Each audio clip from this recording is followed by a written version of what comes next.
Kita awali dengan informasi pertama.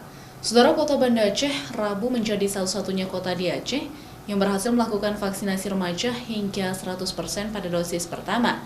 Sedangkan Kabupaten Pidi saat ini masih menjadi kabupaten vaksinasi remaja terendah di Aceh. Vaksinasi remaja usia 12 hingga 17 tahun di Kota Banda Aceh menjadi yang tertinggi di Aceh, yaitu mencapai persentase 100% atau sebanyak 25.190 orang. Sedangkan Kabupaten Pidi masih menjadi kabupaten terendah cakupan vaksinasi remaja dosis pertama, yang baru mencapai 23% atau 10.837 orang. Kepala Dinas Kesehatan Kota Banda Aceh saat ini terus berupaya mengejar angka 100% di dosis kedua, yang saat ini untuk dosis kedua, Banda Aceh telah mencapai angka 66,1%. Para remaja juga diminta tidak perlu takut untuk divaksin, apalagi percaya akan hoaks terkait efek vaksin.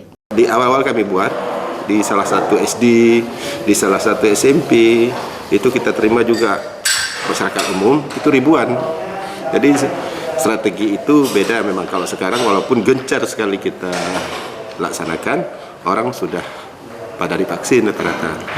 Hingga saat ini, Kota Banda Aceh memang menjadi salah satu kabupaten kota di Aceh yang cakupan vaksinasinya tertinggi, baik usia remaja, petugas pelayanan publik, petugas kesehatan, masyarakat rentan hingga lansia, jika dibandingkan dengan sejumlah kabupaten kota lainnya di Aceh.